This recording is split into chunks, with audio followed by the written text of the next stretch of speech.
What's up everyone, back for another non-alcoholic beer review, and the beer I'm reviewing today comes from the Sierra Nevada Brewing Company, and they're out of both Chico, California and Mills River, North Carolina, and this is their Trail Pass IPA. So they're calling this one a non-alcoholic IPA that comes in at less than 0.5% alcohol by volume, 35 IBUs at the time of review.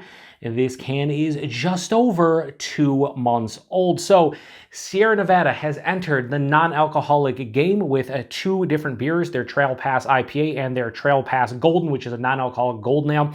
This is the only one that showed up here in the Buffalo, New York area as far as I know, so I picked it up and I'm really excited about it. So hops in this one, they're using Amarillo, Bravo, Cascade, CTZ, and Magnum. I'd imagine they're going for, their classic Sierra Nevada West Coast IPA, and they're trying to do it in non-alcoholic form. And if you follow the channel, you know that I like to mix in some non-alcoholic reviews from time to time. It's been, I think, a couple months since I reviewed a non-alcoholic beer, so I saw this one, I was like, I got to give it a go. So we're gonna crack this one open and get it into the glass. Now, I did see a couple good friends of mine and fellow beer tubers, Dan and Mike over at FLX Beer Reviews. They reviewed this one at time of review right now, less than a week ago. I didn't watch the review though, because I didn't want to be influenced by their tasting notes or anything, but I'm hoping they enjoy. Okay, it's a little bit foamy here. Did not expect that. Hopefully everything's cool with this one. Just been in my fridge ever since I bought it. Do something like that. We'll just do something like that.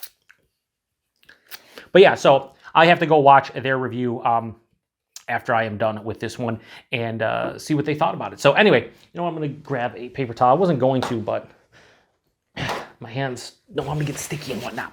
So does that pour out like some sort of IPA? Yeah, it has a gentle haze to it. Has like a golden orange color.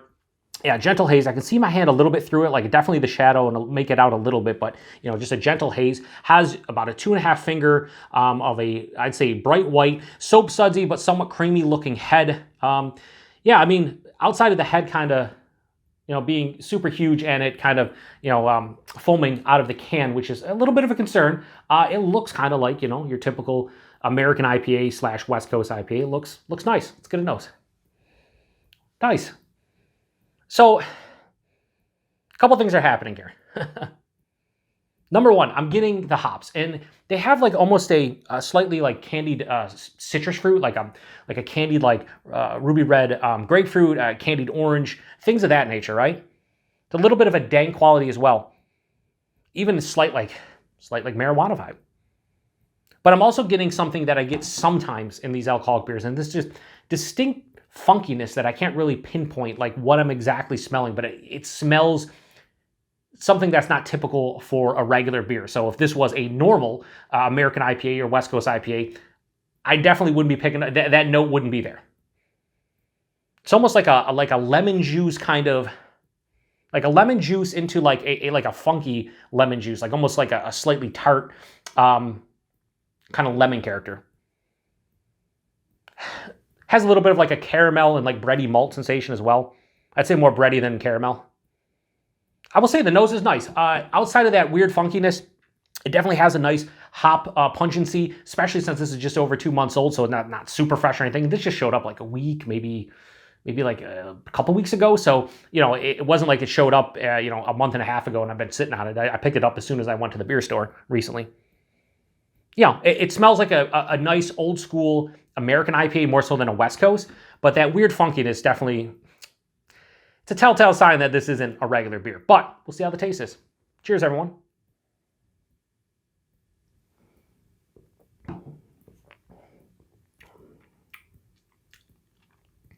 First things first, the aftertaste has more of, I would say, of like a session IPA or even like a American Pale Ale kind of finish to it.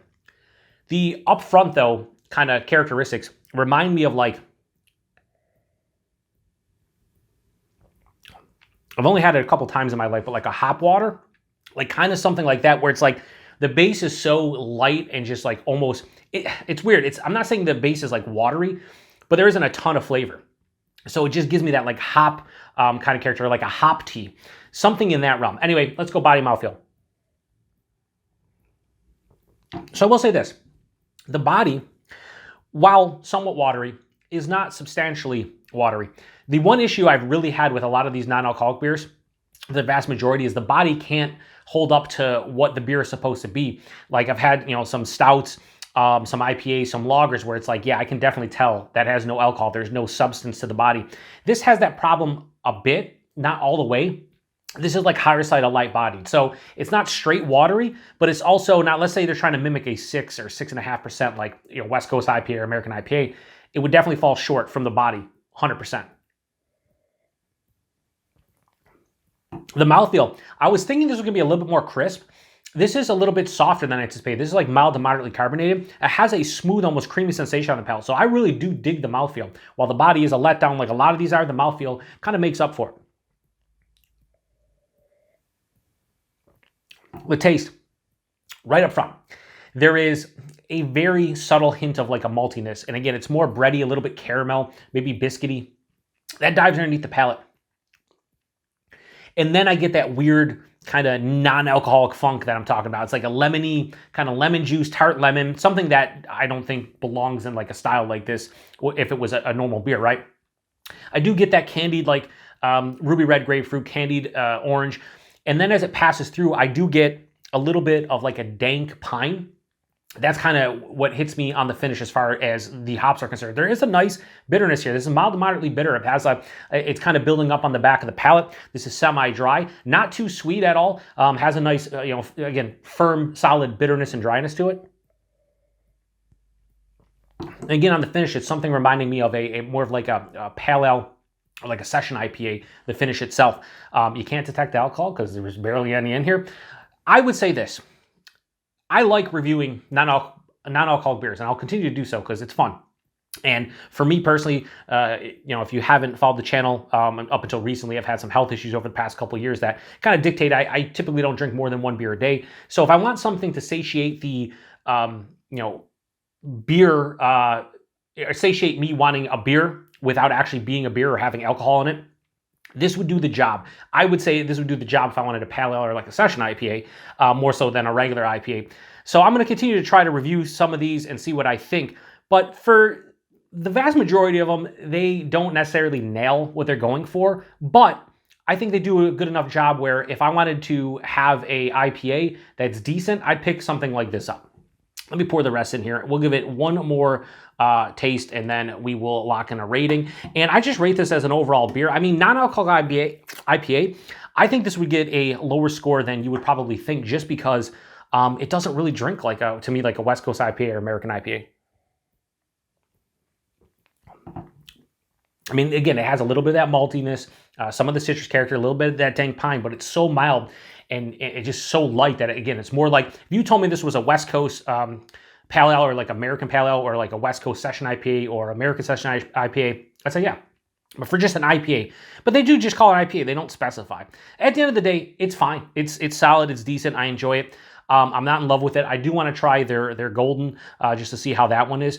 So their first entry into the non-alcoholic game, I'm going to give Sierra Nevada's a non-alcoholic IPA, their Trail Pass IPA. I am going to give this a high 3.5. I'm going to go 3.6 out of 5. And I think that's the best I can do on this one. I'm not going to give it 2 ratings. I just 3.6 out of 5. It's kind of middle of the road, maybe a little bit better than most of the non-alcoholic IPAs I've had to date. Absolutely nothing wrong with this one whatsoever. As far as a non-alcoholic IPA goes, other than I think it drinks more like a pale ale or a session IPA non-alcoholic wise. Price point availability. This is where it goes wonky for a lot of people, and I get it. For me, I kind of understand what they have to do to remove the alcohol and what they're trying to do. So this was, in my area, $11.99 a six-pack, which is, typical of Sierra Nevada IPAs typically are like $10.99 a six-pack in my area. A little bit more, a buck more a six-pack. But you take it into account that it has no alcohol. However, picking this up, the fact that it tastes almost like a regular beer, but has no alcohol in it or very little alcohol, I don't mind paying a couple dollars a can or $12 a six-pack, but I know there's a lot of folks out there who'd be like, no, I would never, why would I spend money on something that doesn't have alcohol when I could just get an IPA that's like 6-7% from them, maybe even 8% that's, the same price. I get it. But for what I've seen price-wise, this is a pretty good value as far as non-alcoholic beers go. And availability of Sierra Nevada, I would assume this is going to start showing up pretty much everywhere. Everybody gets Sierra Nevada. So if you're somebody who enjoys non-alcoholic beers and you want to give it a go, yeah, grab it and see what you think. I would say even grab the Golden Ale, even though I've not had it. We know Sierra Nevada makes really good, solid, enjoyable, tasty beer. So that's why I wanted to grab this IPA. I'm going to take one more sip just to make sure I'm not missing anything here. Yeah, it has nuances. It has the soul of like a regular kind of, IPA, but there's something about it that you can tell that's off. Like if I was doing this as a blind / whodunit beer review, I would be like, wow, there's something really weird about this one. Would I guess as non-alcoholic? I don't know if I would, but I will say that I would be like, yeah, there's something weird about this. And I would totally, based on the body and that kind of feeling, I would guess that this is a lower ABV beer in the, again, session IPA pale ale realm. But yeah, anyway, if you've had this one before, post in the comment section. Let me know what you thought about this one. I'm curious to what that Valex boys thought about this one. So I'm going to go watch that one after I start editing this one and see what they thought. I hope they enjoyed it more than me. We'll see, I guess. And then I hope everybody out there enjoys this one a little bit more than me. Not that it's a bad beer or anything, but if I'm going to pick up an IPA, I'd probably do just the haze from Sam Adams if I wanted to, satiate that IPA feel to a non-alcoholic beer.